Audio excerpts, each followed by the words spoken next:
13వ వచనం చదువుకుందామా. యెషయా గ్రంథము 41వ అధ్యాయము 13వ వచనం. ఏమా ఒక్కరు చదువుతారా? ఎవరైనా ఒక్కరు.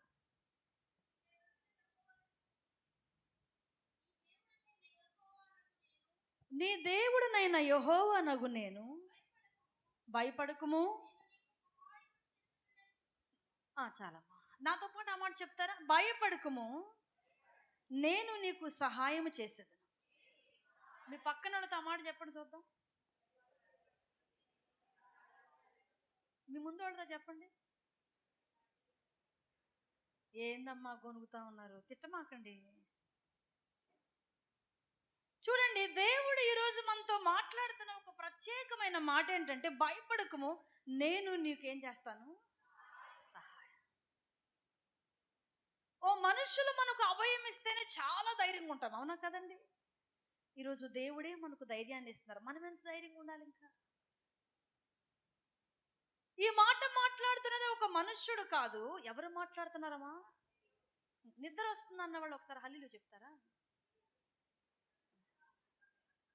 సరిపోనీలేండి. ఆకలి అవుతున్నాడు, ఆకలి అవుతున్నామా, మాకు తొందరగా నువ్వు విడిచిపెట్టావంటే మేము వెళ్ళిపోతాం. విషయం ఏంటంటే, అయ్యగారు నాకు సమయం నాకు ఇష్టం వచ్చినంత చెప్పుకోమన్నారండి. సో మేబీ ఆల్ నైట్ కూడా జరుపుకోవచ్చు. అయ్యగారు ఇచ్చిన సమయాన్ని బట్టి నేను ఆల్ నైట్ కూడా ఏం చేయొచ్చు. సో నేను జరపను. దైవ నడిపింపు ప్రకారమే కొద్ది సమయం మనం వాక్యాన్ని ధ్యానం చేసుకుని ఏం చేద్దాం. ఒక్కసారి బిగ్గరగా హల్లెలూయా చెప్తారా? చాలా మంచోరండి, చాలా గట్టిగా చెప్తున్నారుగా మీరు. గమనించండి, భయపడవద్దు, నేను నీకేం చేస్తాను. ఈరోజు దేవుని సహాయము ఎలా ఉండిద్ది, ఎలాంటి వారికి ఉండిద్ది? రెండు విషయాలు. ఎలా ఉండిద్ది, ఎలాంటి వారికి ఉండిద్ది. ఎలా ఉంటే దానిలో రెండు విషయాలు చెప్తాను, ఎలాంటి వారికి ఉండే దానిలో రెండు విషయాలు చెప్తాను. 4 అయిపోయినాయా? అయిపోయింది వాక్యం. గమనించండి, భయపడవద్దు, నేను నీకు సహాయం చేస్తాను అంటున్నారు దేవుడు. ఏ పరిస్థితుల్లో ఆయన సహాయం చేస్తారు? మనలో మన మాట మాట్లాడుకుంటే, మనం కన్నీరు కార్చేటప్పుడు ధైర్యం వచ్చింది, బాధలో ఉన్నప్పుడు ధైర్యం వచ్చింది. ఒక మాట చదివిస్తాను చూడండి. కీర్తనల గ్రంథము 102వ కీర్తన 8వ అధ్యాయం. కీర్తనల గ్రంథము 102వ కీర్తన 8వ.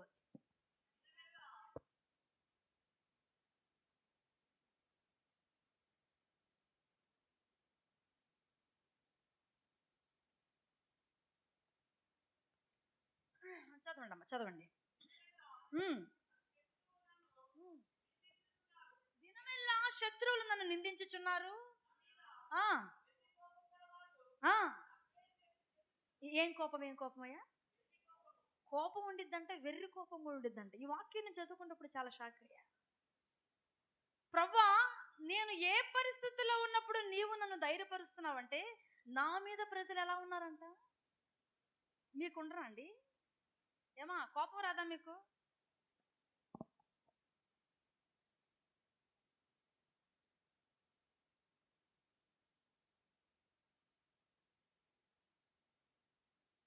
ఏం కోపం అంటది? మన శత్రువులు మన మీద అలా కోపపడినప్పుడంట ఆయన అంటున్నారు, భయపడమాకండి, ఎవరి సహాయం ఉంది? నేను నీకు సహాయం చేస్తా. మీ పరిస్థితులు ఏ పరిస్థితులు ఉన్నాయో మీకు బాగా తెలుసు. ఏమో అవునా కదా? నా పరిస్థితి ఏంటో నాకు బాగా తెలుస్తూ, ఎక్కడ భయపడుతున్నాను, ఎందుకు భయపడుతున్నాను, ఎవరు భయపెడితే భయపడుతున్నా నాకు తెలుసు.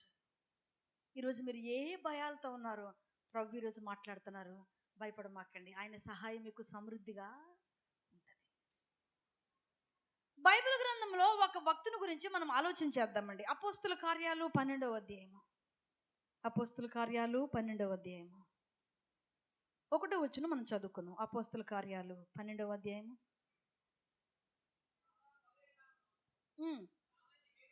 రాజైన హేరోదు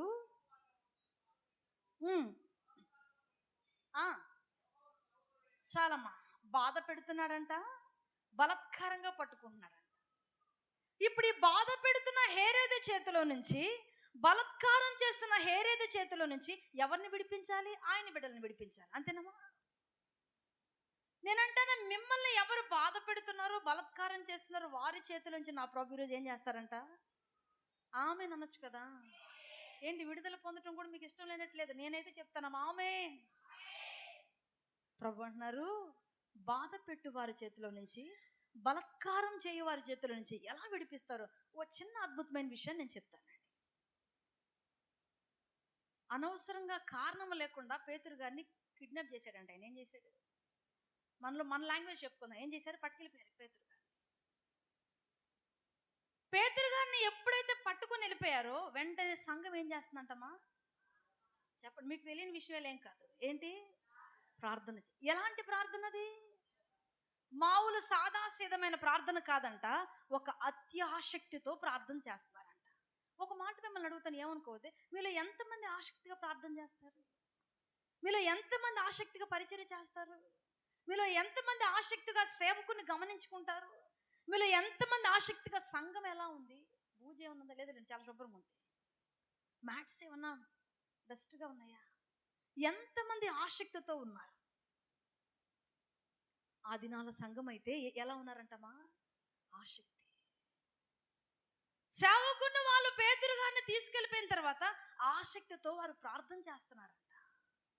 ఇక్కడ నేను చెప్పాలనుకున్న విషయం, ఆసక్తితో ప్రార్థన చేస్తున్నారు కానీ లోపల ఒకటి ఉందంట వారికి. ఏంటది? చెప్పండి, ఏంటి? అమ్మో, మా పాస్టర్ గారిని పట్టుకుపోయాడు, చంపేస్తాడేమో. మహాదుర్మార్గుడు ఎవరతను? ఎవరు చెప్పండి? పట్టుకెళ్ళిన శత్రువు మామూలు వ్యక్తి కాదు.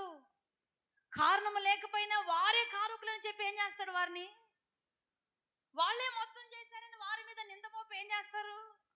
అటువంటి వ్యక్తి, ఈ వ్యక్తి చేతుల నుంచి ఎలా విడుదల పొందాలి? చాలా భయపడుతున్నారంటండి సంఘం. కానీ దేవుని సహాయం ఉంటుందిగా ఆయన బిడ్డలకి. ఆయన సహాయం ఎలా ఉందో ఒక మాట చెప్తానండి. పేతురు గారిని తీసుకెళ్లారు, చెరసాల్లో వేశారంటండి. చెరసాల్లోకి వేసిన తర్వాత ఫస్ట్ ఒకటి ఏం చేశారంటే, ఏం చేశారంటే, అక్కడ ఒక మాట ఉంటుంది చూడండి, 2 సంఖ్యలు వేశారంట. ఏం చేశారు ఆయనకి? చెప్పాలి మీరు, ఎన్ని సంఖ్యలు? ఒక ఖైదీకి ఎన్ని సంఖ్యలు వేస్తారు నార్మల్గా? మాకేం తెలుసమ్మా, మేమేం జైలుకి వెళ్ళి వచ్చాం అన్నట్టుంది మీ వ్యవహారం. ఏంటమ్మా? నేను కూడా వెళ్ళలేదు, ఎవరు వెళ్ళలేదు ఇంకా. కానీ ఫండమెంటల్గా చదువుకుంటాం కదా, చూస్తుంటాం కదా పేపర్లో. అలాగా పేతురు గారికి ఎన్ని సంఖ్యలు వేశారంటమ్మా? నేను అడుగుతాను, ఆయన ఏమైనా గుండా అండి? రౌడీనా? హత్యలు చేశారా? ఏమన్నా నరికేశారు? లేదు కదా. కానీ ఆయనకి ఏం చేశారంట? 2 సంఖ్యలు. అంతటితో ఆగలేదండి. తీసుకెళ్ళి జైల్లో వేసిన తర్వాత 2 సైనికులు ఉన్నారంట ఆయన దగ్గర. ఎంతమంది? ఒక్క సైనికుడు సరిపోతారు కదా ఒక్కరికి. 2 సైనికులే కాదంట, 2 కాపుల వాళ్ళు ఉన్నారంట. ఏంటి? అక్కడ ఉన్నది పేతురు గారు, 2 సంఖ్యలు వేశారు, 2 సైనికులు ఉన్నారు, 2 కావల వాళ్ళు ఉన్నారు. ఇంత టైట్ పొజిషన్ నుంచి ఓ వ్యక్తి బయటికి రాగలరా? మీరు చెప్పండి, రాగలరా? ఒకటి దాటుకున్నా మరొకటి, మరొకటి దాటుకున్నా మరొకటి. ఇప్పుడు ఎలా ఆయన బయటికి రావాలి? దేవుని సహాయం మనకి ఎలా కలిగిందో నేను చెప్తాను. సంఘం ప్రార్థన చేస్తూ ఉంది, ఈయనేమో చాలా కఠినమైన పరిస్థితిలో ఉన్నాడు. చేతులకేమో 2 సంఖ్యలు వేశారు, ఆయన దగ్గర ఏమో 2 సైనికులు ఉన్నారు. కొంచెం ముందుకెళ్తే 2 కావల వాళ్ళు ఉన్నారు. ఎవరిని తప్పించుకోగలడు ఆయన? నేనంటే తప్పించుకొని పారిపోగలరా? లేదు, చేయలేరు అలాగా. కానీ ఆ రీతిగా దేవుడు పరిస్థితులన్నీ అనుకూలపరిచాడంట. ఎలా చేశాడో ఒక మాట చెప్తానండి. మన దేవుని చేసే కార్యాలు, ఆయన ఇచ్చే సహాయం ఎలా ఉంటుందంటే చాటుగా ఉండదు. అర్థమైందా? మరుగుగా ఉండదండి. నా దేవుడు పబ్లిక్గానే సహాయం చేస్తారు. ఓ మాట చెప్తాను వినండి. సైలెంట్గా వచ్చేయాలంటే ఏం జరగకూడదు? చప్పుడు రాకూడదా? నేను ఇక్కడి నుంచి సైలెంట్గా వెళ్ళిపోవాలి. మైక్ ఇక్కడ పెట్టి కాముగా ఏం చేయాలమ్మా? వెళ్ళిపోవాలి. కానీ పేతురు గారు సైలెంట్గా రాలేదంట. చెరసాల నుంచి ఆయన సైలెంట్గా వచ్చుంటే ఎలా ఉండేదో, కానీ ఆయన సైలెంట్గా రాలేదంట. ఇక్కడ రాయబడిన ఒక ప్రత్యేకమైన మాట చదువుతాను చూడండి. ఇదిగో ప్రభు దూత అతని దగ్గర నిలిచాను, అతడున్న గదిలో వెలుగు ప్రకాశించను. దూత పేతురును పక్కన పెట్టి త్వరగా లేమ్మని చెప్పి తను అతన్ని లేపగా సంఖ్యలు అతడి చేతిలో నుండి ఊడి. సంఖ్యలు చప్పుడు చేస్తాయా? చేయవా? ఈ చప్పుడు చేయగానే వాళ్ళిద్దరు లెగుస్తారా? లెగరా? మరి ఎందుకు దేవుడు సంఖ్యలు చప్పుడు చేయమన్నాడు? ఓ మాట చెప్పనా, చప్పుడు చేసినా వారు లేనంతగా దేవుడు ఏం చేస్తారంట? మనల్ని శత్రువు పక్కనే ఉంటాడండి.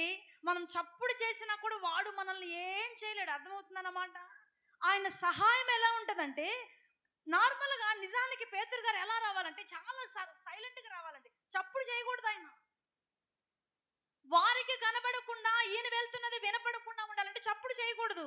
కానీ దేవుడు అక్కడ నిద్రపోతున్న పేతురు గారిని లేపారంట. ఏం చేశాడు? లేగు. నిద్రపోతున్న ఆయన లేపి సంఖ్యలు ఊడగానే ఓ చప్పుడు వచ్చిందంట. వాళ్ళకి ఏ మాత్రం ఏం లేదంట, స్పృహ లేదంటండి. అంతటితో ఆకుండా దేవుడు ఇంకొక మాట అంటాడు, నీ చెప్పులను ఏం చేయి నువ్వు. నాకు చాలా విచిత్రం అనిపించిందండి ఇది చదువుకునేటప్పుడు. ప్రభా, కాముగా రావాలంటే చేతుకున్న చెప్పులు తీసి చేతులు పట్టుకొని వస్తాం మనం, అవునా కదా? మీ అబ్బాయి ఏడుస్తాడు అనుకోండి, వాడికి తెలియకుండా రావాలంటే చెప్పులు ఏం చేస్తారు మీరు? వేసుకొని పర్ర పర్ర పర్ర వెళ్ళరు కదా, సౌండ్ రాకుండా వెళ్ళాలనుకుంటారు. కానీ మన దేవుని కార్యాలు చూడండి, కాళ్ళకి చక్కగా చెప్పులు వేసుకో, నీ నడుముకు కట్టుకో, ఇబ్బంది ఏం లేదు. నువ్వు చాటుకు మాటుగా రావాల్సినంత అవసరం లేదు, హోందాగా నడుచుకుంటారా. ఎవరున్నారండి అక్కడ? 2 సంఖ్యలు ఉన్నాయి, 2 సైనికులు ఉన్నారు, 2 కావలి వారు. ఇంతకంటే పేతురు గారికి ఏం సహాయం కావాలి? వద్దయ్యా, నేను చెప్పులు తీసి చేతులు పట్టుకొని వస్తానంటే ప్రభు అంటాడు, లేదు లేదు, నువ్వు చెప్పులు వేసుకోవాలి, పర్ర పర్ర పర్ర, నా చెప్పులు సౌండ్ వాళ్ళకి వినపడిన వాళ్ళు ఏం చేయకూడదు. ఎంత అద్భుతమో చూడండి. ఈరోజు ప్రభు అంటున్నారు, మీ జీవితంలో కూడా శత్రువు మీ పక్కనే ఉండొచ్చు, కానీ వారు చూస్తూనే ఉండొచ్చు, కానీ దేవుని సహాయం మనల్ని ఏం చేస్తుందంటండి? కాపాడుతుంది. పేతురు గారు చెప్పులు వేసుకున్నారంటండి. నేను అనుకుంటున్నాను, అయ్యగారికి అప్పుడు కూడా స్పృహ లేదమ్మా. అప్పుడు దాకా అయ్యగారు ఏమనుకుంటారంటే కళ అనుకున్నారంటే దాన్ని ఏమనుకుంటున్నారు? మీరు ఆలోచన చేయండి. పారిపోతూ ఎవరైనా చెప్పులు వేసుకుని వస్తారమ్మా? పారిపోతూ ఎట్లుంది, బాగుందని సర్దుకుంటారా? బతుకు జీవుడా అని ఏం చేస్తారు? కానీ పేతురు గారు అన్నీ సర్దుకున్నారంట, కావలసినవి తీసుకున్నారంట, నడుముకు చక్కగా టవల్ కట్టుకున్నారంట, చెప్పులు వేసుకున్నారంట. వాళ్ళని దాటుకుంటూ హోందాగా ఆయన ఏం చేశాడంటండి? మాట చెప్పనా, నేను చదువుకునేటప్పుడు నవ్వు కూడా వచ్చిందను. దాటినప్పుడు తెలియలేదు ఆయనకి, బయటకు వచ్చిన తర్వాత అనుకున్నాడు ఇది కళ నిజమా. నన్ను ఒక మాట చెప్పనిస్తారా? గిచ్చుకున్నాడు అంటండి. ఎవరు? చెప్పులు వేసుకొచ్చింది నేనేనా? నడుముకు దట్టి కట్టుకున్నది నేనేనా? ఆ 2 సైనికుల్ని, 2 కావల వారిని. ఒక మాట చెప్పున, పేతురు గారు నిద్రపోతుంటే పేతురు గారు నిద్రాత్మ వారిలోకి వెళ్ళిపోయిందంట. కావలి కాయాల్సిన వాళ్ళేమో నిద్రపోతున్నారు, నిద్రపోవలసిన ఆయనేమో హుందాగా వాళ్ళ ముందు. దేవుని సహాయం అండి అది. ఆయన చేసే కార్యాలు అలా ఉంటాయి, నువ్వు ఊహించలేవు. సంఘము కూడా ఊహించలేదండి. ఆయన వచ్చి తలుపు కొడితే వాళ్ళు షాక్. ఎవరు? ఒక అమ్మాయి ఏమో పేతురు గారంటే, ఒక అబ్బాయి ఏమో పేతురు గారంటే, ఆలాలు కొట్లాడుకుంటారంటే, గొడవలు వచ్చేసి వాళ్ళకి ఏంటి పేతురు గారంటే, కాదంటే అవునంటే. దేవుని సహాయం చూడండి, వారు ఊహించలేదండి. అక్కడ ఒక మాట ఉంటుంది, నేను చదువుతాను. మొదటి కావలివాణిని 2వ కావలివాణ్ణి దాటి పట్టణముకు పోవు ఇనుపు గవని యొద్దకు వచ్చినప్పుడు దానంతటా అదే వారికి తెరుచుకొనెను. వారు బయలుదేరి ఒక వీధి దాటిన వెంటనే దూత అతన్ని విడిచిపోయిన. పేతురుకు తెలివి వచ్చి ఏంటంటే, అప్పుడు దాకా ఏం రాలేదు అయ్యగారికి. ఒక మాట చెప్పనా, నిజానికి ఇది నాకు కూడా వర్తించిద్దండి. కొన్ని సందర్భాల్లో ఎలా తెలివిగా మలుచుకోవాలో తెలియదు నాకు. లోకంలో ఒక సామెత ఉంది, తన్నబోయి తన్నించుకుంటారంటారు చూసావా? ఆ గిరాకీ నేను తన్నబోయి నేనేం చేస్తాను వాళ్ళ దగ్గర? నేనే తన్నించుకుంటాను. పేతురు గారికి ఎప్పుడు తెలివి వచ్చిందంటే, పనంతా జరిగిపోయిన తర్వాత ఏంటంట, అప్పుడు తెలివి వచ్చిందంటండి ఆయనకి. అప్పుడు అనుకుంటున్నాడు, అరే రే, నేను జైల్లో లేని ఎక్కడున్నాను, ఇప్పుడు బయట ఉన్నాను, నేను జైల్లో ఉన్నాను అనుకుంటున్నాను. ఈరోజు నేను అంటాను, నీకు తెలివి లేకపోవచ్చు, దేవుడు నీకు తెలివి వచ్చేటట్లు ఏం చేస్తారంట ఆయన చేస్తారు. అది ఆయన సహాయం. నీ కుటుంబ సమస్యల నుంచి ఎలా బయటపడాలో నీకు తెలియట్లేదు, కానీ ఆయన తెలివినిచ్చి నిన్నేం చేస్తాడంట, ఆయన తెలివి వచ్చి ప్రభువు తన దూతను పంపి హేరోదు చేతిలో నుండి యూదులను ప్రజలు నాకు చేయి నిర్దేశించిన వాటన్నిటిలో నుండి నన్ను తప్పించి ఉన్నాడని ఇప్పుడు నాకు నిజముగా తెలిసింది. హేరోదు అనుకున్నాడు, పేతురు గారిని లేకుండా చేయాలి, పేతురు గారిని సిలువన్న వేయాలి, చంపేయాలి, ఏదో ఒకటి చేయాలి.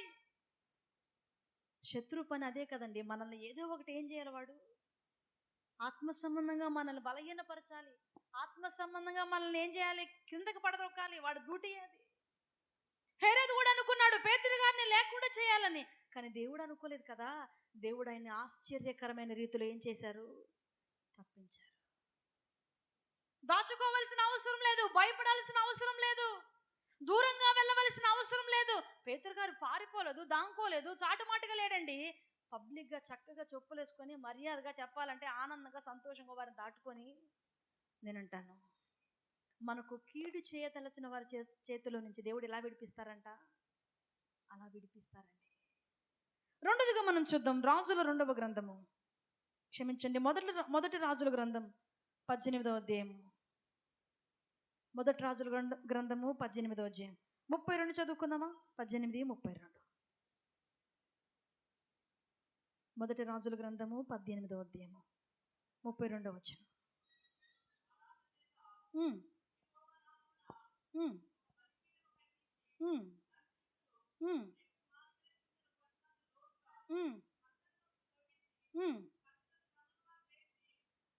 చదవండి చదవండి.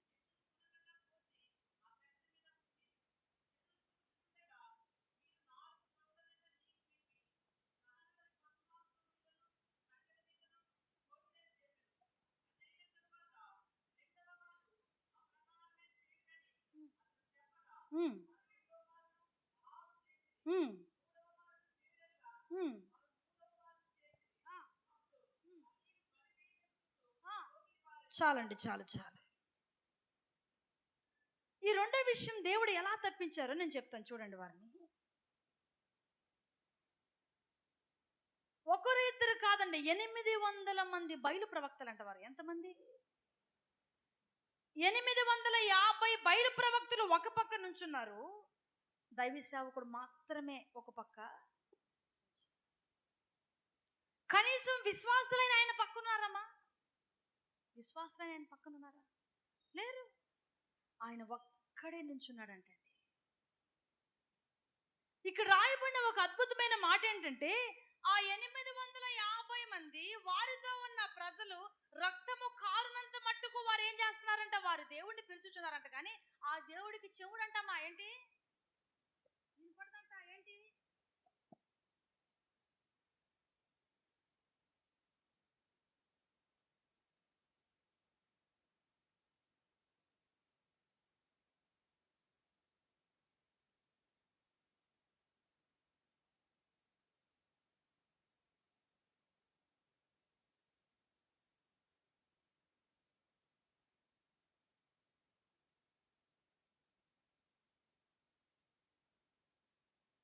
వాళ్ళు ఆ దేవుడు అని వారు అనుకుంటున్నారు, చూశారు.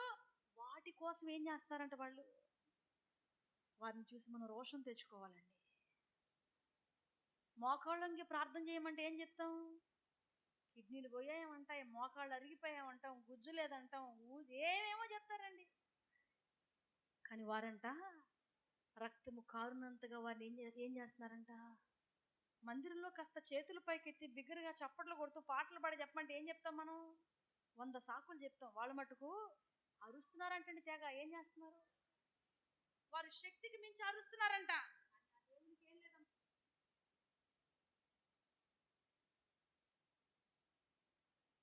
దేవుని దైవజనుడు వచ్చారంట, ఓ బలిపీఠం కట్టి, నేను చెప్పాలనుకున్న పాయింట్ అండి, బలిపీఠం కట్టిన తర్వాత చుట్టూ గుంట తవ్వించారంట. ఏం చేశారంట ఆయన? ఈ బలిపీఠం చుట్టూ గుంత తవ్వించి తన అర్పించవలసిన బలి పశువుని బలిపీఠం మీద పెట్టి 1 కాదు 2 కాదు 3 మార్లు నీటి చేత తడిపాడంట. ఏం చేశాడు? ఇప్పుడు ఒక పొయ్యి మండాలంటే తడిచుంటే మండిద్దా, తడవకుండా ఉంటే మండిద్దా? కట్లు తడిచినా కూడా మండదు, అవునా కదా? పొయ్యి తడిచినా మండటం కష్టం, కట్లు తడిచినా మండటం కష్టం. కానీ ఇక్కడ దైవజనుడు చూడండి, దేవుని కార్యము ఎలా జరగాలో ప్రజలందరూ చూడాలని 1 కాదు 2 కాదు పొర్లునంతగా బలిపెట్టి మీద ఏం పోయించారు ఆయన? పెట్రోల్ కాదమ్మా, ఏంటి? డీజిల్ కాదు, మండే స్వభావం కలిగిన దాన్ని ఆర్పే నీటిని ఏం చేపించాడంట? పోపించాడు. ఈ మధ్య మేము నిన్నగాక మొన్నండి 2 రోజుల క్రితం మాకు తెలిసిన ఒక అంకులు చేపల చెరువు పెడతంటే ఆ చేపల గుంటకి ప్రార్థన చేయడానికి వెళ్ళామండి. సాయంత్రం రాత్రి 7 అయిపోయింది, చీకటి పడిపోయింది. మేము వెళ్ళేలో మాట్లాడుకుంటుంటే ఇంకా ఆ చెరువు అంతా తిరిగి ప్రార్థన చేస్తా ఉన్నాం. ప్రభు ఈ చెరువును ఆశీర్వదించు. ఇంకా ప్రార్థన చేస్తూ ఉన్నప్పుడు ఆ అన్నయ్య ఒక మాట అన్నారు, అంకుల్ ఒక మాట అన్నారు. ఈ చెరువు నిండటానికి నీళ్లు స్టాండ్ బై అవడానికి అట్లీస్ట్ ఒక 6 రోజులు పట్టిద్దామా? ఎన్ని రోజులు? ఎందుకు 6 రోజులు పట్టిద్ది? నేలంతా బాగా వాటర్ ఏం చేయాలంటే అబ్జర్వ్ చేసుకోవాలి, అవునా? తడుపుకోవాలి. ఆగేంత మట్టుకు ఉండాలంటే 6 రోజులు పట్టిద్దంట నీళ్లు నిలబడాలంటే. ఇక్కడ వాక్యాధారణ బట్టి చూస్తే 3 సార్లు తడిపారంట. అక్కడ నీళ్ళు ఏమయ్యాయి? చెప్పండి చెప్పండి, ఏమయ్యాయి? అందులో పెట్రోల్ పోసినా మండదండి, డీజిల్ పోసినా మండదు, ఏది చేసినా మండదు. ఎందుకు కుదరదు? అది తడిచిపోయిన పొయ్యి మండాలంటే ఎలా కుదురుతుంది? కట్లు మండాలంటే ఎలా కుదురుతుంది? ఆ ప్రజలందరూ చూడాలని, దేవుని సహాయం ఎలా ఉండిద్దో చూడాలని 3 సార్లు ఏం చేయించారంట ఆయన. ఈ వాక్యం చదువుకున్నప్పుడు నాకు చాలా ఆశ్చర్యం అనిపించింది. ప్రభా, నీ కార్యాలు ఎలా ఉంటాయ్యా? తడిచిన కట్టి మండటం కుదరదు. మనం అంటాం, ప్రభా నువ్వు చేస్తావు తెలుసు నాకు, కానీ ఆ కట్లు ఏమయ్యాయ్యా? తడిచిపోయా. నువ్వు కార్యం జరిగిస్తావు కాదనట్లా, నాకే నమ్మకం కుదరట్లా. ఆ బలి పశువు మీద ఏం పోయబడింది? నూనె కాదయ్యా, నీళ్లు పోయబడ్డాయి. నీటి స్వభావం ఏంటి? మండే దాన్ని ఏం చేసిద్దయ్యా? ఒక ఆర్పే స్వభావం కలిగిన దాన్ని పోసి మండమంటే ఎలా మండుతుంది అని మనం అడుగుతాం. ఎవరిని? దేవుని. అవునా కదా? ఇది ఎలా సాధ్యం? నేను కూడా చాలాసార్లు, ప్రభా ఇది ఎలా కుదురుతుందయ్యా? మందిరం కట్టే విషయంలో మేము ఈ మధ్య మార్చిలో మందిరం కట్టామండి. పెద్ద మందిరం కట్టి ఓపెన్ చేసుకున్నాం. చాలా మంది దైవ సేవకులు వచ్చి మందిరం ఓపెన్ అయింది. ఆ మందిరం కట్టడానికి ముందు మాకు చాలా పరిస్థితులు ఎదురైనాయి. కట్టకూడదు, ఆపేయాలి, కట్టడానికి లేదు అని దుష్టుడు చాలా విపరీతంగా చెలరేగాడు అనమాట. ఇంచుమించు 27-28 మంది దైవ సేవకుల దగ్గర పెద్ద పెద్ద వాళ్ళందరి డేట్స్ తీసేసుకున్నాం. డేట్స్ తీసుకొని జాన్యువరిలో స్టార్ట్ చేసామండి. 7 పిల్లర్స్ మాత్రమే పోసాం. స్టార్ట్ చేసిన ఒక 5-6 రోజులకు వచ్చేసారు ఆపేసి ఇబ్బంది పెట్టడం. ప్రభా మేము విశ్వాసంతో మీరు కార్యాలు చేయగలరని దైవ సేవకుల దగ్గర డేట్స్ తెచ్చుకున్నామయ్యా. ఈ కార్యం జరగకపోతే ఎలాగా? మీ నామం మహింపరచబడాలని మేము రోజు ప్రభు పాదాలు పట్టుకునేవాళ్ళం. నిజానికి గమనిస్తే కార్యాలు జరిగే అవకాశమే లేదండి. ఏ వైపు వెళ్ళినాయంటే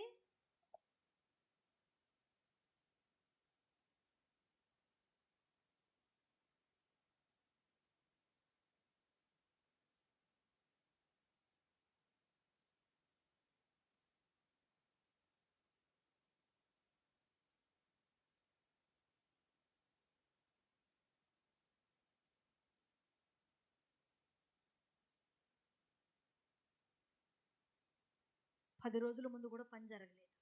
ఇంక 10 రోజుల్లో ఓపెనింగ్ అంటే ఏం జరగలేదు. మాకు నిద్ర పట్టేది కాదు, అన్నం తినబుద్ధి అయ్యేది కాదండి. ప్రభా ప్రభా ఈ వాక్యాలన్నీ చదువుకునేవాళ్ళం. అయ్యా మండటానికి ఆస్కారం లేకపోయినా నువ్వేం చేశావు? మండించావు.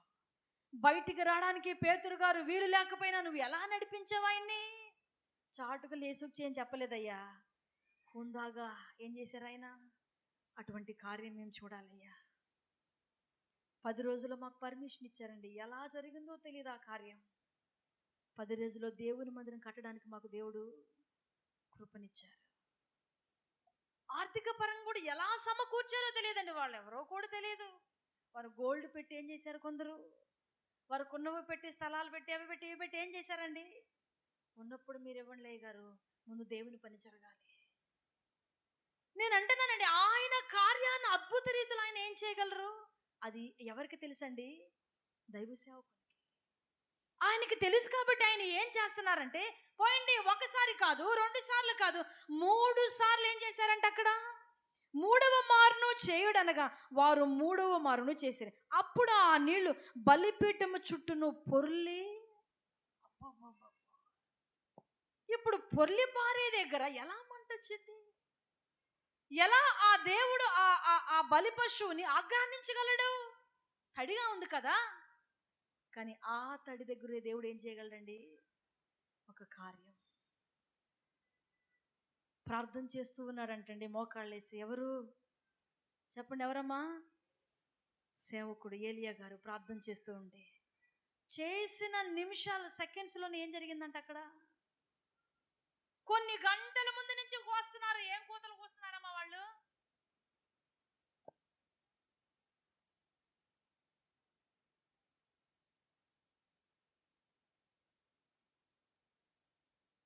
జరగడానికి వీలు లేదు. ప్రజలందరూ చూస్తున్నారు. పట్టేసింది, మెంటలు పట్టేసింది. ఎవరికి? మా అరుపులిని మెంటలు పట్టేసిందండి పాస్టర్ గారికి. తడిస్తే ఎక్కడైనా మంట వచ్చిద్దా? మీకు తెలియట్లా ఆయనకి మెంటలు పట్టిందని? నీకు తెలియట్లా ఆయన మరి చాదస్త మనిషి అని అందరూ అనుకుంటున్నారంట. ఇంకొక మాట చెప్పిన, ఆయన పక్కన ఉండవలసిన వారు కూడా అయిపోయింది ఆయన పని. మరి ఇంత విచిత్రమా, విడ్డూరమా అని చెప్పుకుంటున్నారంటండి ఒకరికొకరు. ఆయన మోకాళ్ళేసి నా ప్రభు సన్నిధిలో ప్రార్థన చేయగానే ఓ అద్భుతమైన 3 మాటలు అక్కడ ఉంటాయి. ఆలకించి, అంగీకరించి, ఆరిపోజేశాడంట. ఏం చేశాడు ఆయన? 1 ఆలకించాడు, 2 అంగీకరించాడు, 3వది ఆ బలిపశువు శుభ్రంగా కాలి ఏమైందంట? ఆరిపోయింది. భయపడమాకు, ప్రజలందరూ భయపడుతున్నారు. ఇది జరగదేమో అని నాకు అనిపించింది. నీళ్లు పోసేటప్పుడు ఆయనకి ఎక్కడి నుంచి వచ్చింది ఆ ధైర్యం? ఎవరికి?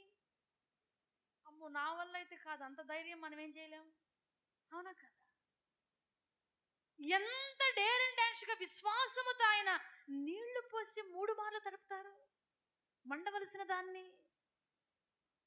నేనంటాను, నా దేవుడు నాకు సహాయం చేయగలడు అన్న ఒక్క విశ్వాసం. నీ ఆత్మ సంబంధమైన జీవితంలో నీ ఉంచవలసింది ఏంటంటే, అది జరగదు, కుదరదు, కానీ ఆయన మాత్రమే ఏంటి చేయగలరు. గొప్ప కార్యం జరిగిందండి. ప్రజలందరూ ఏం చేశారంటే అక్కడ అప్పటి వరకు బయలు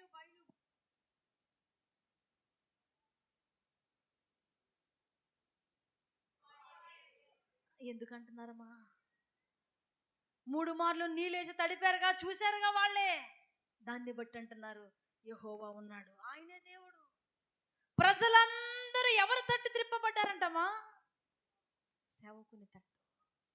నేను ఒక మాట చెప్తున్నాను, నీవు ఆయన్ని విశ్వసించే కొరత లేకుండా ఉంటే నీ గ్రామంలో నీవు నమ్ముకున్న దేవుడు అనేక మంది ఏం చేస్తారు? మా ఊర్లో ఒక అన్న ఉన్నాడండి, సింహం అలాగా సింగిల్గా ఒక్కడే వస్తాడు వాళ్ళ ఊర్లో నుంచి. చెప్పండి ఎట్లా? ఏమయ్యా ఒక్కడే వస్తున్నావు, ఇంకొకరిని పట్టుకురావచ్చు కదా. వాళ్ళు రాలే పాస్టర్ గారు, మంచోళ్ళు కదా, దుర్మార్గులు వాళ్ళు. ఎవరు? యేసు ప్రభుల వారు రోగగ్రస్తుల కోసమే వచ్చాడు, ఆరోగ్యవంతుల కోసం. వారి గ్రామం నుంచి ఒక్కరు వస్తే ఒట్టండి, ఒక్కడే వస్తాడు. నేను అంటున్నాను, ఈయన ఒక్కడే నిలబడ్డాడు, కానీ కార్యం జరిగిన తర్వాత ఎంతమంది వచ్చారు? ఎంతమంది వచ్చారమ్మా? ప్రజలందరూ ఆయన వైపు తిప్పబడ్డారంట. నీ జీవితంలో జరిగే కార్యాలు చూసి నీ గ్రామ ప్రజలు ఏమవ్వాలి? సంఘం ఇలా ఉండకూడదు, ఏమవ్వాలి? జరగా ఇరుగుపడితే అల్లాడు చేస్తా ఉంటే చెమట పట్టి పద్దాకొచ్చి మీద పడతావు అనాలి. ఎవరు? జనాలండి. మందిరంలో పక్క కూర్చొని బట్టలతో కూడా చెమట పుట్టి తడిచిపోతుంటే నీ బాధ ఏంటి? మన బాధ చూడలేక అయ్యగారు మందిరం పెంచాలి, ఏం చేయాలి? అలా జరగాలంటే మొదట మీ జీవితంలో ఏం జరగాలి? కార్యాలు జరగాలంటే మీరు ఏం చేయాలి? భయపడమాకండి. ఎవరి మీద నమ్మిక ఉంచండి? నా ప్రభువు మీద. ఇంతమంది ఇలా ఉన్నారే, నేను ఎలా వీళ్ళు ఓడించగలను, నా మొర ఎక్కడుంటాడు ఆయన అని అనుకోలేదండి. ఆయన దేవదూత వచ్చి పిలవగానే ఇంకేముంది, అయిపోయిందిగా, పట్టేసుకున్నాడుగా నన్ను, రేపో మాపో సిలువేసేస్తాడు, అడ్డగానో నిలువుగానో సచ్చూరుకుంటా పో నీ దారిన పో అనలేదండి. పేతురు గారు ఏం చేశాడు? దేవదూత తనతో ఎలా చెప్పిందో అలాగా చేసి బయలుదేరారు. ఈ 2 రకమైన అద్భుత కార్యాలు ఈ రీతిగా మీరు ఊహించిన దానికంటే అద్భుతంగా, మీరు అనుకున్న దానికంటే రెట్టింపుగా, మీకు తెలియకుండానే, ఒక మాట చెప్పిన, పేతురు గారికి తెలియకుండానే మొత్తం జరిగిపోయింది అక్కడ. అవునా కదా? పేతురు గారికి స్పర్శ లేకుండానే, ఊహ లేకుండానే మొత్తం అద్భుతం జరిగిపోయింది. మన జీవితంలో కూడా ఆ రీతిగా జరగాలంటే దేవుడు అంటున్నాడు, భయపడమాకండి. ఎవరిని నమ్ముకోండి మీరు? మనం ఎంతలా నమ్మాలో 2 విషయాలు చెప్తానండి నేను. యోహాను సువార్త 5వ అధ్యాయము. యోహాను సువార్త 5వ అధ్యాయం 7వ వచనం ఒకసారి చదువుకుందామా? యోహాను సువార్త 5వ అధ్యాయము 7వ వచనం. అయ్యా, నీళ్లు కదిలింపబడినప్పుడు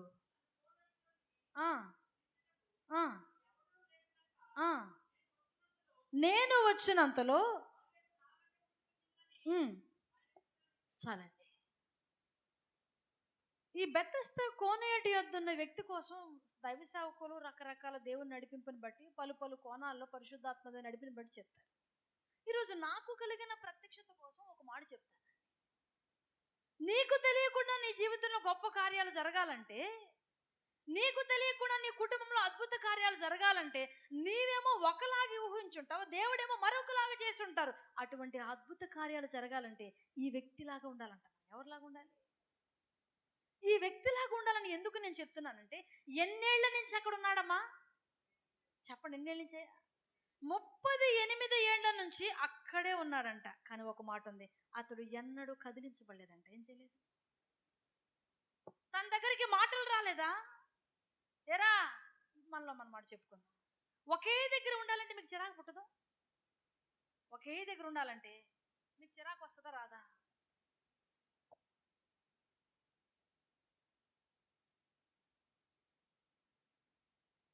38 ఏళ్ళు ఎక్కడున్నాడంట అతను. నాకు ఇతని గురించి చదువుతున్నప్పుడు అనిపించిన షాక్ ఏంటంటే, ప్రభు 38 ఏళ్ళు కదిలిపోకుండా ఎక్కడున్నాడు? బెతెస్దా కోనేటి యొద్ద. నీవు ఈ రీతిగా కదలకుండా ఉన్నప్పుడు అంటే దేవుని జీవితంలో గొప్ప కార్యాలు చేస్తారు. 38 ఏండ్లలో అతని దగ్గరకు వచ్చారంట. ఏరాబాయ్ ఎన్ని రోజులు ఉంటావురా? అందరూ వచ్చి బాగుపడి వెళ్తుంటే నీ దరిద్ర మొహంకి ఎంతవరకు బాగుపడలేదు నువ్వు అంటున్నారంటండి. 38 ఏళ్ళు అక్కడే ఉన్నా అద్భుతం జరగల. ఆయన 38 ఏళ్ళు కదలకుండా ఉండారు. చూశారు, అది దేవుడు చూశాడంట. ఎవరు చూశారు? ఎవరు వచ్చారు ఆయన దగ్గరికి? దేవదూతలు కదిలించినప్పుడు వెళ్ళి పడిపోయాడా? ఆయనే వచ్చేసాడు. నేనంటే సంఘంలో నువ్వు బ్రతుకుతావే, నీ జీవితాన్ని ప్రభు చూసినప్పుడు నీ కుటుంబాల కార్యాలు చేస్తారు ఆయన. దైవ సేవకునికి విధేయతగా బ్రతుకుతున్నావా? ఓ మాట నోటులోంచి రాకూడదండి, కట్టేస్తారు పార్టీలు. ఏంటి? మీకోసం కాదు, మీరు మంచోళ్ళు, బంగారు కొండలమ్మ. మీరు ఎవరు? బంగారు కొండల. మీకోసం నేను చెప్పట్లా. ఉంటారు కదా కొందరు భక్తులు, వారి కోసం చెప్తున్నా. సేవకుని నోట్లోంచి ఒక్క మాట రాకూడదండి, వెంటనే ఏం కట్టేస్తారు? పార్టీలు కట్టేస్తారు. నాకు తెలుసు ఆయన అట్లా అంటాడని. నేను ముందే ఏం చేసిందంటే ఇవి ఊహించేసుకున్నా. ఒక్క మాట రాకూడదండి. ఏరా 38 ఏళ్ళ నుంచి ఈ ప్లేస్ నీదేనా? పక్క జరుగు అనేవాళ్ళు లేరా? ఇంట్లో వాళ్ళు వచ్చారండి, ఏమరా తెచ్చి తెచ్చి తెచ్చి నీకు చస్తానరా నేను 38 సంవత్సరాల నుంచి బయలుదేరరా ఎవరంటున్నారంటండి. అయినా కదలట్లేదంట. ఏంటి? తిట్టేవాళ్ళు తిట్టినా కదలట్లేదు. నువ్వు చాలా గ్రేట్ రా, 38 ఏళ్ళు నన్ను పొగిడేవాళ్ళు పొగిడినా కదలట్లేదు. ఎవరమ్మా? 38 ఏళ్ళు ఎక్కడున్నాడంట? ఓ విశ్వాసి దేవుణ్ణి నమ్ముకున్న తర్వాత అయ్యగారు ఒక మంచి మాట అన్నారండి. పాటకి ఇవ్వకపోతే అలగలేనంత చెప్పండి ఏమన్నారు? లేరండి. నాకు చాలా ఆనందం అనిపించింది. ఇవ్వకపోతే బ్రహ్మాండం కలుగుతారండి. ఇసాసులు ఏం చేస్తారు? మీరు కాదులే అమ్మా, ఇసాసులు ఏం చేస్తారు? వాళ్ళ ఇసాసులు మా పేరట పిసాసులు అండి. ఏంటి? పాటకి ఇవ్వకపోతే అలుగు, ముందు ఇవ్వకపోతే అలుగు, నిదానంగా ఇస్తే అలుగు. మీరు కాదు, మీ అయ్యగారు చెప్పేశారా మీకోసం మీరు మంచోళ్ళని. ఏమన్నా మాట్లాడితే అలుగు, ఏమన్నా అంటే అలుగు. నేను ఈ మధ్య ఒక లైవ్లో వాక్యం వింటా ఉంటే అన్నయ్య చెప్తున్నారండి, నిరీక్షణ అన్నయ్య చెప్తున్నారు, ఓ విశ్వాసికి అలుగు కూడా ఒక గర్వం అంట. ఏంటి? అది కూడా ఒక పాపం అంట. ఏంటి? నేను షాక్ అయ్యా. ప్రభు, అలగటం కూడా ఒక పాపమేనా? ఏంటి? నువ్వు అలిగావంటే అదేంటంట? ఇతను అలగలేదంటండి. క్యారేజీ తెచ్చిచ్చే వాళ్ళ మీద అలగలేదంట, తనకంటే ముందు దూకే వాళ్ళ మీద అలగలేదంట, తనకు అనుకరించని ప్రభువు మీద కూడా ఏం చేయలేదంట. ఏం అద్భుతమైన స్థిరము కలిగిన మనసు అండి తంది. ఏం అద్భుతంగా అక్కడే ఉన్నాడు 38 సంవత్సరాలు కదలకుండా. ఓ విశ్వాసి, ఓ సంఘములో 10 సంవత్సరాలు ఉన్నారంటే మీరు కాదమ్మా, అమ్మ మీకు దండం పెడతాం, మీరు కాదమ్మా. మీ అయ్యగారు నేను ఇందాకే చూసాం, మీ అయ్యగారు చెప్పినట్టు ఇందాకే చూసాం. నాకు ఎవరో కూడా తెలియదు. ఈ దేవుడు మార్కాపురమేనా రావటం ఫస్ట్ ఇదే. అంతకుముందు అవును వచ్చాం కానీ మార్కాపురం రావటం ఇదే ఫస్ట్. మీకోసం నాకు ఏం తెలియదే, నన్ను తప్పుగా అనుకోవద్దు. ఏమనకూడదండి, ఏం చేస్తారు? తనకు అందించకపోయినా అక్కడి నుంచి మటుకేమవలేదంట. 10 సంవత్సరాలు ఒక విశ్వాసం ఒక చర్చిలో ఉంటే ఆ సేవకుడు గమనించుకోకపోతే 11 సంవత్సరం ఎక్కడ ఉంటారండి? చెప్పండి అమ్మా. పక్క చర్చికి వెళ్తారండి, ఎక్కడికి వెళ్తారు వాళ్ళు? కానీ 38 ఏళ్ళు ఆ బెతస్తా కోనేటి యొద్దే ఉన్నారంటే ఎవరు? తిట్టినా కొట్టినా మాటన్నా నా దైవజనుడు ఏంటి, నా దైవజనుడు నన్ను రక్షణలోకి నడిపించిన దైవజనికి కొట్టే అధికారం లేదా? ఓ మాటనే అధికారం లేదా? మీ కడుపున పుట్టిన బిడ్డల్ని మీరు తిట్టచ్చు, కొట్టచ్చు. దైవ సేవకుడు బట్టి ఏమనకూడదు? చెప్పండి అమ్మా. మిమ్మల్ని కాదంటున్నాను కదా, ఏమనకూడదండి. కానీ 38 ఏళ్ళు ఒకే స్థిరమైన ప్రదేశంలో స్థిరంగా ఉన్నాడంటండి. ఇంకొక విచిత్రమైన మాట చెప్పనా? అతడు ఎన్ని సంవత్సరాల నుంచి ఉన్నాడు? నేను అంటాను, ముందు 16 ఏళ్ళకి వచ్చాడో 14 ఏళ్ళకి వచ్చాడో, అతనికి 25 సంవత్సరాలప్పుడు వచ్చాడో 40 సంవత్సరాలు వచ్చాడో పోనీ, కానీ ఉన్న సంవత్సరాలు ఎన్ని? యేసు ప్రభుల వారు ఆయన దగ్గరికి వచ్చినప్పుడు యేసు ప్రభుల వారి వయసు ఎంత? ఇప్పుడు యేసు ప్రభుల వారి వయసు కంటే అయ్యగారు అక్కడ ఉన్న సీనియారిటీ ఎక్కువ అండి. ఏంటి చెప్పండి, అవునా కదా? యేసు ప్రభుల వారి వయసు ఏమో 30, 28, 29, కానీ ఈ అయ్యగారికి అక్కడికి వచ్చిన సంవత్సరాలు ఏంటంట? యేసు ప్రభుల వారి కంటే 8 సంవత్సరాల ముందు నుంచి అక్కడ ఏం చేస్తున్నాడు? ఆయన కదిలాడా? అది నా ప్రభువు చూశాడండి. కదిలిపోని ఒక స్థిరమైన మనసు కలిగిన వ్యక్తులకి ఏ రీతిగా అయినా మనకు తెలియకుండా ఏమైపోయింది, నేను ఊహించలేదంటే ఈ రీతిగా సహాయం వస్తుందని నువ్వు అంటావు చూసావు, అప్పుడు నువ్వు అనుకోవాలి, నేను కదిలిపోకుండా దేవునిలో ఏంటి, నీ ఎంత ప్రార్థన చేస్తున్నా నాకు సహాయం రావట్లేదంటే అంటే ఒక మాట చెప్పనా, స్టెప్పులు వేస్తున్నావు నువ్వు. ఏంటి స్టెప్పులు అంటే ఏంటి? ఉండట్లా, అటు పడితే ఇటు, ఇటు పడితే ఇటు, అటు పడితే ఇటు. కానీ ఈ వ్యక్తి 38 ఏళ్ళు ఎక్కడున్నాడంటమా? అక్కడే ఉన్నాడు. నా ప్రభు చూసి ఒక మాట చదువుతాను చూడండి. ఆ రోగి, అయ్యా నీళ్లు కదిలింపబడినప్పుడు నన్ను కోనేట్లోకి దించుటకు నాకు ఎవడూ లేడు కనుక నేను వచ్చినంతలో మరి ఒకడు నాకంటే ముందుగా దిగునని ఆయనకు ఉత్తరమిచ్చాను. చాలా సమాధానంగా చెప్తున్నాడండి, చాలా మంచి వ్యక్తి ఇతను. ఏం చెప్తున్నాడు? ఓ మంచి పిలుపు పిలుస్తున్నాడు. ఏంటి పిలవండి మీరు కూడా ఆ మాట. ఏమన్నాడు ఆయన? అయ్యా ఏమన్నాడు?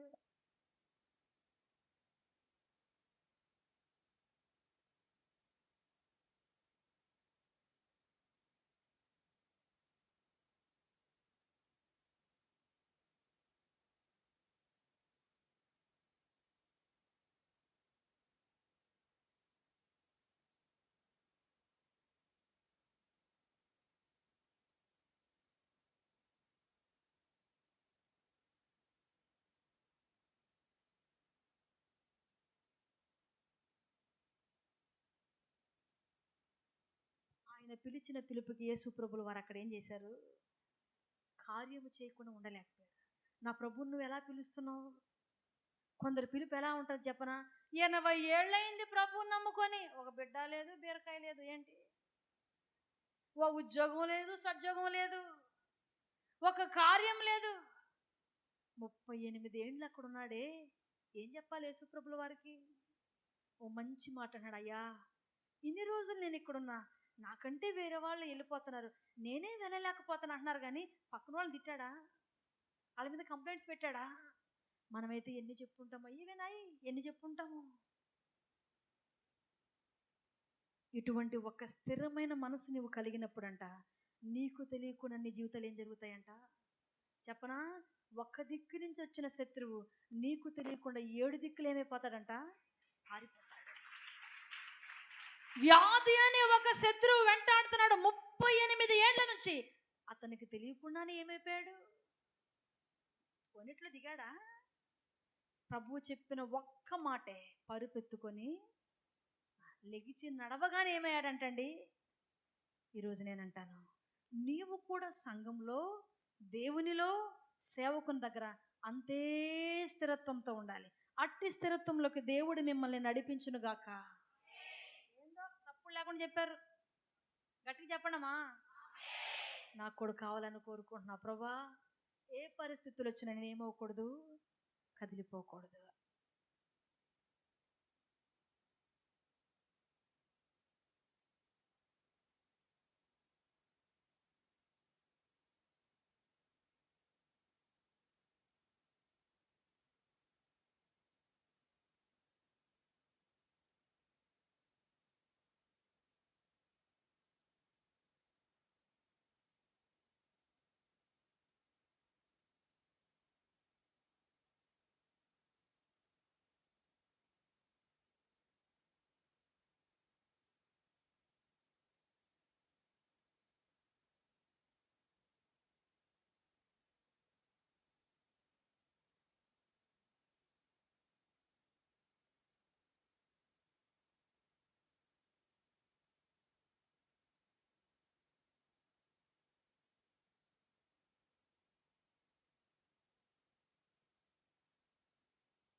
వ్యతిరేకంగా వెళ్ళే వారితో ఉంటే ఏంటంట?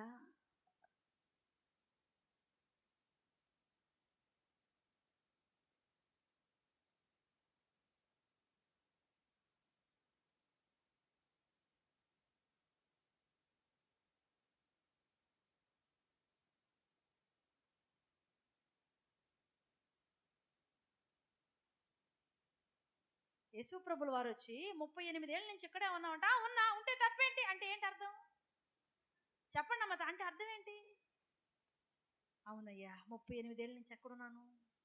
ఇక్కడే ఉన్నా. యేసు ప్రభుల వారు అతని యందు ఏం చేశారంట? స్థిరత్వం. ఈరోజు నేను ఆ 2 చేతులు జోడించి చెప్తున్నా, సంఘములు మీరు ఎలా ఉండాలి?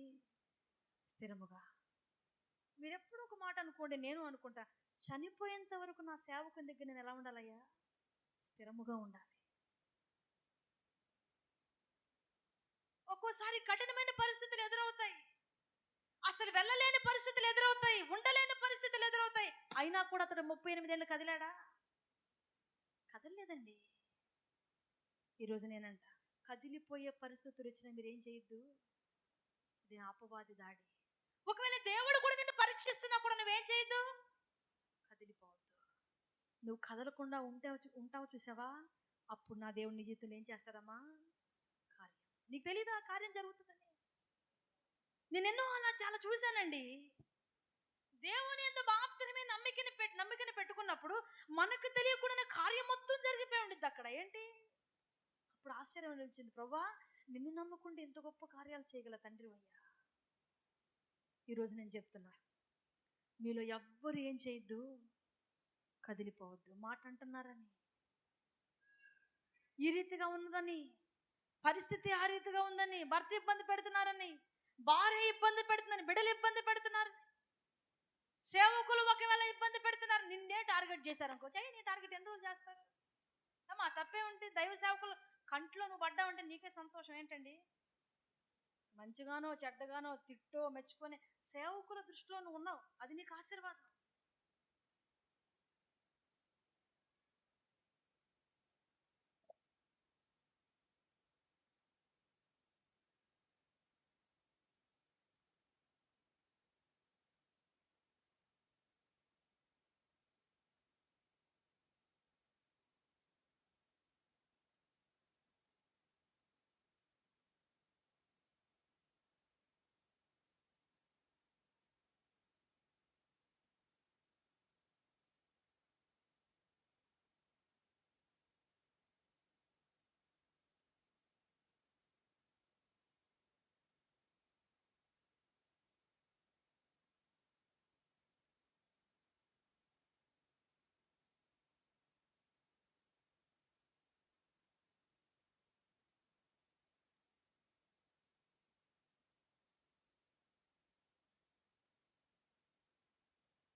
స్థిరత్వం లేని వ్యక్తుల ద్వారా మనల్ని కూడా ఏం చేస్తాడంట వాడు. ఆ వ్యక్తి స్థిరపడ్డాడు, 38 ఏళ్ళు అక్కడుంటే దేవుడు చేసిన కార్యం ప్రజలందరికీ ప్రకటించడానికి. నేనంటాను, నీవు స్థిరత్వం లేకపోవడాన్ని బట్టి నీ కుటుంబంలో కూడా ఏముంటది, గలిబిలి. సంఘముల సేవకుని కూడా ఏముండిద్ది, గలిబిలండి. కానీ 38 ఏండ్లు, నాకు ఈ మాట చాలా నచ్చింది. కదిలి, అక్కడ చూడండి ఒక మాట ఉండిద్ది, ఆరోగ్య అయ్యా నీళ్లు కదిలింపబడినప్పుడు, అంటే కదిలింపబడుతుంది కానీ ఇతను మటుకు ఏమోలేదంటమ్మా, కదిలిపోలా. 38 ఏళ్ళు. ఈరోజు నా 2 చేతులు జోడించి ఒక మాట చెప్తున్నా, సంఘములో మీరు ఎప్పటికీ ఏమవ్వకూడదు, విశ్వాసంలో మీరు ఎప్పటికీ ఏమవ్వకూడదు, సేవలో మీరు ఎప్పటికీ ఏం చేయకూడదు, పరిచర్లు మీరు ఎప్పటికీ ఏం చేయకూడదు, కదిలిపోమాకండి. దేవుడు మీ జీవితంలో కార్యాలు చేస్తారు. మరొక విషయాన్ని చూద్దాం. ఈ విషయం చూసిన తర్వాత నేను ముగిస్తానండి. నిర్గమాకాండం, త్వరగా ముగిస్తాను. నిర్గమాకాండం 14వ అధ్యాయం 16 వచనం చదువుకుందామా.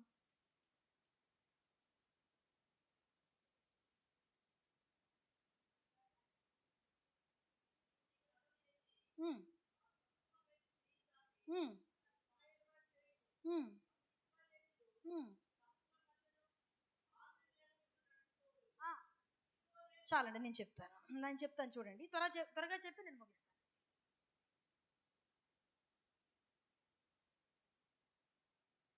సముద్రం ఎక్కడుందంటే ఇశ్రాయేలీలకి శత్రువులకు మధ్యలో ఉంది. ఏంటి, కొన్ని సంవత్సరాలు వారికి బానిసత్వం చేశారండి ఇశ్రాయేలీలు. నా ప్రభువు చెప్పారు, మిమ్మల్ని విడిపిస్తా, మీకు సహాయం చేస్తా నేను. దేవుడు వారికి చెప్పినట్లే సహాయం చేశారు. బయలుదేరి వస్తూ ఉన్నారండి. ఏం చేశారు, బయలుదేరి వస్తూ ఉన్నారు. బయలుదేరి వస్తున్నప్పుడు వెనక ఎవరున్నారంటే చెప్పండి, ఎవరున్నారు, వారి వెనక ఎవరున్నారండి, ఇశ్రాయేల్ వెనక ఎవరున్నారండి, శత్రువు. వెళ్ళిపోమన్నాడు కానీ శత్రువుకు మనసు ఆగలేదంట, వాళ్ళని మరలా పట్టుకొచ్చుకోవాలనుకుంటున్నాడు. ఒక మాట చెప్పనా, నువ్వు దేవుణ్ణిలో బ్రతికితే, పరిశుద్ధంగా బ్రతికితే వాడికి నచ్చదు, పద్దాలు నీ దగ్గరికి వస్తాడండి. వాళ్ళని వదిలిపెట్టాడా ఇశ్రాయేల్ని? ఇప్పుడు ఇశ్రాయేల్లో బయలుదేరి వస్తున్నారండి. శత్రువు ఇశ్రాయేల్ని తిరిగి బానిసత్వాలుగా చేసుకోవడానికి ఏం చేస్తున్నాడంట, పాకులాడుతున్నాడు. తిరిగి వారు నాకు బానిసలు కావాలి, నా దగ్గర ఉండాలి, నాతోనే ఉండాలని వాడు పాకులాడుతూ ఎవరి దగ్గరకు వచ్చాడంట. అప్పుడు కూడా నువ్వు కదిలించబడకూడదు. నీ దగ్గరికి రాడని కాదు, వస్తాడు వాడు. వీరిని పాడు చేయాలి, వీళ్ళు తిరిగి మరలా పట్టుకెళ్ళిపోవాలి. ఇంకో మాట చెప్పిన, స్వేచ్ఛా జీవితం లేకుండా వీరిని చేయాలని చూస్తున్నాడు. ఎవరు, శత్రువు.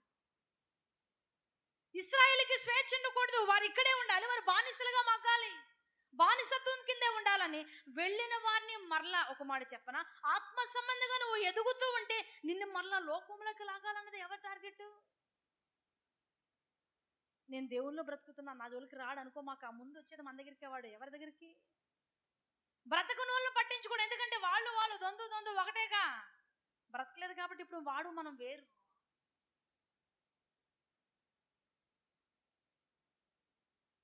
పరిస్థితి ఎలా ఉందంటే స్వేచ్ఛకి విడుదలకు మధ్యలో నిలబడిపోయారంట. ఎవరు, వెనక్కెళ్తే శత్రువు, ముందుకెళ్తే సముద్రం. విడుదల కలుగుతుంది అని ఆశపడ్డామయ్యా, ఏంటి ఇక్కడ ఆగిపోయాం? ప్రజలు మాట్లాడుకుంటున్నాం మాటలు. నిన్ను నమ్ముకుంటే ఏదో కార్యాలు జరుగుతాయని నమ్ముకున్నాం. ఎక్కడ కార్యాలు జరుగుతున్నాయి? మనం మాట్లాడుకునే మాటలాగే నిలబడిపోయారంటండి.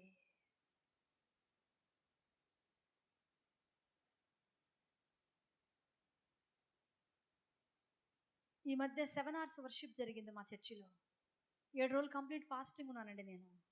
నేను చెల్లోళ్ళు ఇద్దరం, మేము ముగ్గురం 7 రోజులు ఫాస్టింగ్ ఉంటే కంప్లీట్గా 7వ రోజు 7వ తేదీ వచ్చింది. 7వ తేదీ 7 గంటలు, 7వ రోజు కదా అని 7 hours సంఘం అంతా కూడి వర్షిప్ చేసుకోవడానికి 7 గంటలు ప్రార్థన పెట్టుకున్నాం. ఆ ప్రార్థనలో మా 3వ చెల్లి వాక్యం చెప్తూ ఒక మాట చెప్పింది. తన ప్రజలను విడిపించడానికి దేవుడు ఏం గోడ కట్టాడంటే, నీటిని గోడ కట్టాడంటే. ఏంటి, సిమెంట్ గోడ తెలుసా మీకు? ఇటుక గోడ తెలుసా? చెక్క గోడ తెలుసా? నీటి గోడ ఎవరన్నా కట్టారు మీరు? తన ప్రజల కోసం ఏటిని గోడ కట్టాడంటే ఆయన. నీటి స్వభావమే జారిపోవటం, అవునా? నీటి స్వభావమే చేతిలోనే నిలబడదు. కానీ ఎలా నిలబడిందంట చెప్పండి చెప్పండి, ఎలాగా? గోడ అంటే పడిపోయిద్దా? గోడ అంటే జారిపోయిద్దా? నీటిని ఆయన ఏం చేశాడంట? అప్పుడు అర్థమైందండి నాకు మహారాజు పాట. శత్రు భయముతో మది అలజడితో మార్గము కానక చదిరిన గుండెకు బలమయ్యవా నిలిపితివి జలరాశిగా ఏం చేశాడంట ఆయన? శత్రువుని జయించడానికి ఏం చేశాడు ఆయన? జలరాశిని గోడగా కట్టాడండి. పాఠానికి స్కూల్లో పాడాం కానీ చెల్లి వాక్యం చెప్పిన తర్వాత పాయింట్ అర్థమైంది నాకు. దేవుడు నీ సమస్యలు తొలగించడానికి దేన్నైనా గోడగా ఏం చేయగలడు? ఆయన కట్టగలడు. బురద స్వభావం ఏంటంటే త్వరగా ఆరదు, అవునా కదండి? పొడి నేల ఆరిపోయిద్ది, మామూలు నేల ఆరిపోయిద్ది, బురద త్వరగా ఆరిద్దా? కానీ ఆయన బిడ్డల కోసం బురదను ఆరిన నేలగా ఆయన ఏం చేశాడంట?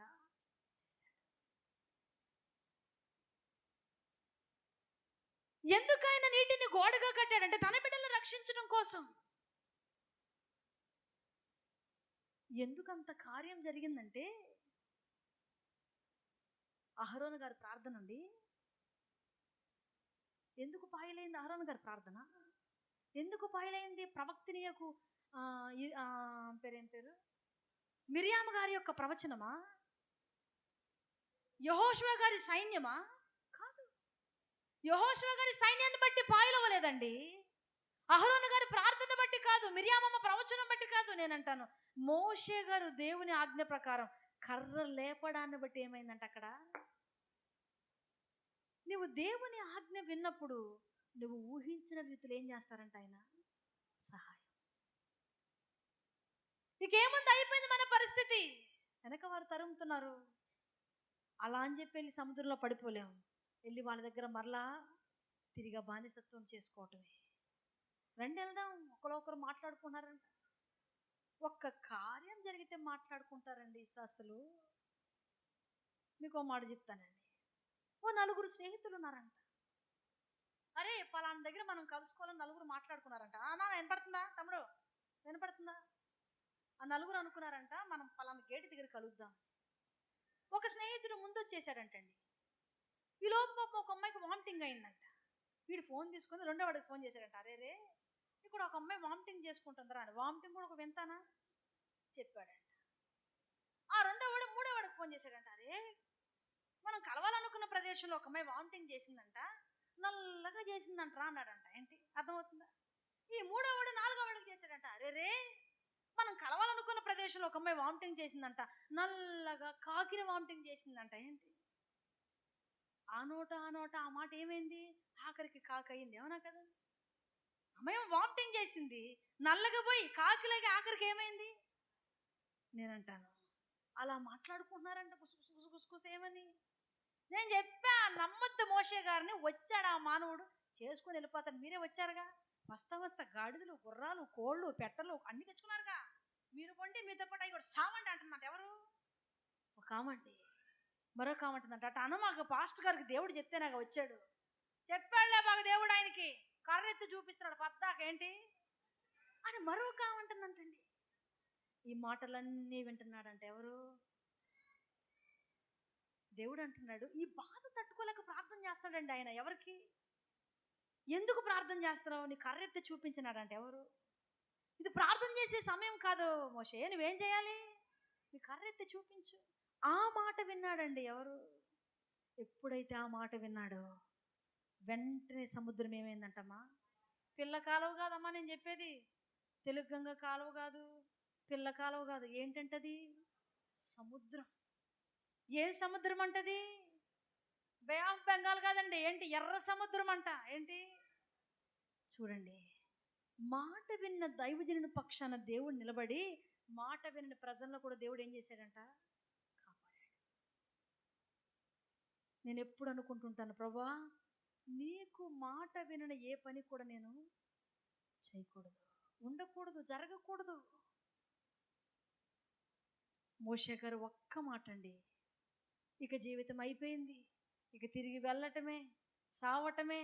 నానా శాపనార్థాలు పెట్టుకునే వాళ్ళైతే వాళ్ళకి వాళ్ళు పెట్టేవాళ్ళైతే మోషే గారికి పెడతంటే రకరకాలు చేసేవాళ్ళ అందరి బాధల్ని ఓ నిమిషంలో తొలగించాడంట దేవుడు. ఏం చేశాడు? తిడతా పడతా ఉన్న అవ్వంట తనకున్న గాడిదలు, గుర్రాలు, చిన్న బిడ్డ, పెద్ద బిడ్డ మీదేసుకో పరిగెడుతుందంటండి. ఎక్కడ చెప్పండి, ఎక్కడ? అప్పుడు దాకా తిట్టి నోరు ఏమైపోయిందండి, ఇప్పుడు బంద్ అయిపోయింది. ఆ గాడిద నాది, గుర్రం నాది, కోట్లు నావి అని కొట్టుకొని ఏం చేస్తున్నారంట? ఎందుకు తెచ్చుకున్నారంటే, ఫరో ఒక మాట అంటాడండి. ఈ మధ్య మ్యాచెస్ అంకుల్ చెప్పారు, చాలా చక్కగా చెప్పారండి దానికోసం. ఫరో అంటున్నాడంట, మీ దేవుణ్ణి ఆరాధించడానికి మగోళ్ళు మాత్రమే వెళ్ళండి అయ్యా. ఎవరు వెళ్ళాలంట? అమ్మో, ఆయన ఫిలాసఫీ చూడండి. ఎవరు వెళ్ళాలంట? ఆడవాళ్ళు వచ్చేస్తే బాగా ఆరాధన చేస్తారని, మగవాళ్ళు అన్నాళ్ళు అయితే ఏంటి తూతూ మంత్రంగా చేస్తారని ఎవరు రమ్మంటున్నాడు? అక్కకు ఆత్మ వస్తే 6 ఎకరం కావాల్సి వచ్చింది కదా, అన్నగా ఉండదట. అందుకని ఏం చేస్తారంటే, మీ మగాళ్ళు మాత్రమే రండి ఆరాధించడానికి.